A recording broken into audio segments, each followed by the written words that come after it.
আজকে আমি কোনো গল্প বলতে আসিনি। আজকে আমি অন্য একটা বিষয় নিয়ে কথা বলবো বলেই আমি ভিডিওটা করছি। বহুদিন ধরে নেট দুনিয়ায় বহু আলোচিত একটা বিতর্ক হয়েছে সায়ক চক্রবর্তীকে নিয়ে। সায়ক চক্রবর্তীর ভিডিওগুলো আমি দেখি। সেদিন হঠাৎ দেখলাম সায়ক চক্রবর্তী একটি নামী রেস্টুরেন্টে গিয়েছিল এবং সে মাটন অর্ডার করেছিল, তাকে বিফ দেওয়া হয়েছিল। তা সে যেহেতু সেটার বিরুদ্ধে বলেছিল, যার জন্য সবাই তাকে নানারূপ দোষারোপ করছে। কিন্তু একটা কথা হলো, অত বড় একটা রেস্টুরেন্টে আমি চাইলাম একটা খাবার, আমাকে তার বদলে অন্য একটি খাবার সার্ভ করা হলো। এটা তো আর ব্রিজের তলায় মাসির ভাতের হোটেল না, যে ভুল করে ফেলে দিয়ে দেওয়া হয়েছে।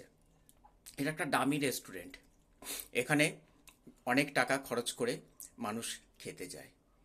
এই ধরনের ভুল তো হওয়াটা উচিত না।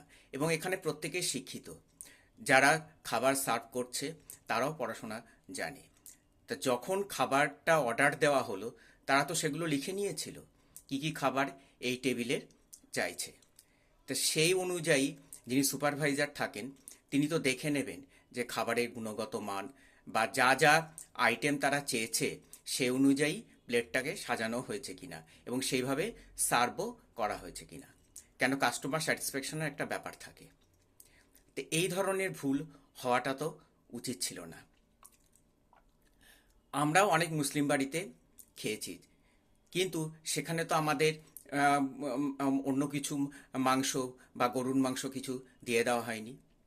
আর আমরা তো সব ধরনের মাংস খেয়ে টেস্ট করে দেখিনি যে কোনটা হাতির মাংস কোনটা বাঘের মাংস। সেজন্য গরুর মাংস টেস্ট হয়তো সে বুঝতে নাও পারে। আর সবচেয়ে বড় কথা, আমার তো কোনো দায় নেই যে কোন মাংস কি সেটা খেয়ে বুঝে তারপরে বলা। আমি মাটন চেয়েছি, আমাকে মাটন দেবে। ভুল করে সেখানে বিফ দিয়ে গেল, তারপরে আবার সেটা যখন তারা ভুল বুঝতে পারলো তখন আবার মাটন সার্ভ করলো। এটা কি একটা বড় রেস্টুরেন্টে হওয়াটা কি উচিত ছিল? এটা তো উচিত ছিল না। তা সেখানে প্রতিবাদ করাতে শায়ককে সবাই দোষারোপ করছে। আচ্ছা, এই ধরনের ভুল যদি কোনো অফিসে হয়ে থাকতো, কোনো একজন এমপ্লয়ি একটা ভুল করে সে তার বসকে বলতো, স্যার ভুল করে হয়ে গেছে, সেক্ষেত্রে কি তাকে মার্জনা করা হতো না তাকে শোকজ করা হতো? তো এক্ষেত্রে আমি চাইলাম এক, আমাকে দিল আর এক। তা সেক্ষেত্রে প্রতিবাদ করে শায়ক এতটাই অন্যায় করে ফেলেছে যে তাকে এখন নানারূপ বিরূপ মন্তব্য শুনতে হচ্ছে।